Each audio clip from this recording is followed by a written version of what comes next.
Hi everyone, and welcome back to Queen G's Recipes. And today we are going to be making a delicious feta cheese bread with some warm honey in it. It is wonderful, pretty easy to put together, and you're going to love it. So let's go over the ingredients we'll be needing here today. So what I have here is some feta cheese, which I have already crumbled up, okay? Here we have some milk. In here we have a mixture of dry ingredients, so some flour, salt, baking powder, and some dry mustard powder, just regular mustard powder. Here we have some cold cubed butter, some onion. Now you can use any type of onion. I do prefer a shallot, but I could not find it at the grocery store, so I am using just a regular onion, but a small onion. Now, if you are using a larger onion, just use half of it. If you're using a sweet onion, use half of it if it's really large. And if you're using a shallot, you just need to use one. And here we have some eggs. One of my yolks broke. That's why it looks like that, but that's totally fine. Here we have some honey, which we will be warming up in our microwave for a little bit, just to warm it up a bit. And here we have some softened butter. Doesn't matter if it's softened or not, but it will be used to saute our onion. And that's pretty much it. You also want to have your oven preheated to 325 degrees Fahrenheit. And you will also need a loaf pan that has been greased, well greased, with some non-stick spray. And if you have some parchment paper, you can add that on top of the non-stick spray, and it will be much easier to remove in the end. And that's about it. So let's move on to making our feta cheese bread. Okay, so I have already added my butter to my pan here. We are just going to allow it to melt, and then we will add in our onions. Now you want to make sure that your onions are finely diced, so that's important as well.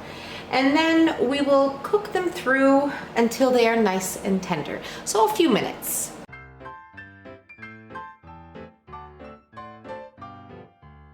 Okay, so my onions sauteed for about 5 minutes. They are nice and tender right now, so I'm going to remove them from my stovetop and just set them aside with the butter to cool.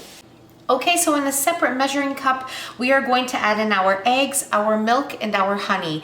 Now you want to make sure that you warm up your honey. So I have already done so. I warmed it up in my microwave for 20 seconds. And now we are ready to add these ingredients into our measuring cup.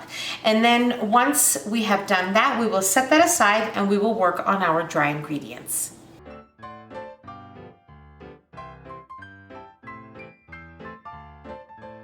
Okay, so you want to set your wet mixture aside, and now what we're going to do is in another clean bowl, we are going to add in our dry ingredients, and we are going to give them a stir. And after that, we are going to add in our cold cubed butter, and we are just with our clean hands, we are going to incorporate it into the dry ingredients until it becomes a crumb-like mixture. I'll show you what it looks like when we get there.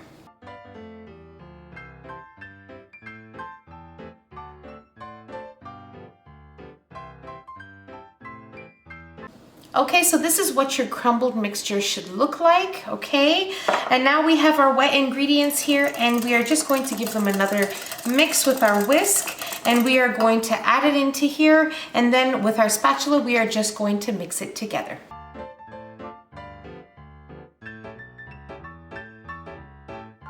Okay, so once you have those ingredients mixed, you are ready to add in your crumbled feta cheese and your onion and butter, which we already previously sauteed, and then give it another good mix. And then we just have to place it into our prepared loaf pan, and we will bake it at 325 degrees Fahrenheit, probably for around 50 minutes or so. You will notice that it starts to become lightly golden brown and beautiful. I will let you know how long mine was in there for and what it looks like when it's done.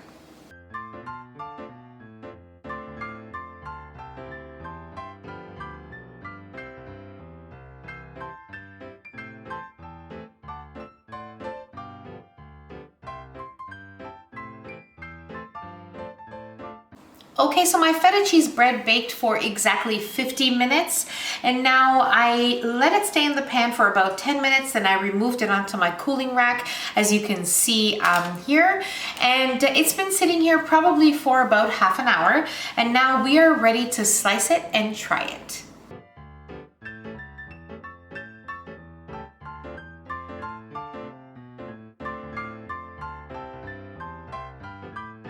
It is just so wonderful. It is so soft and tender on the inside, and the flavors are just perfect on every level. It is wonderful. It is soft. You are going to love this, and I promise you, you'll be making it over and over again. It is that delicious.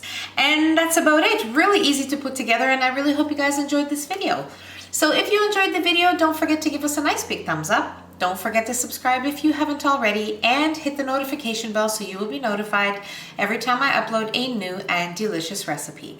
Share the recipe with your family and friends, and don't forget to follow us on Facebook and Instagram. The links will be in the description box below along with the recipe. And I'll see you in my next video. Take care. Bye everyone.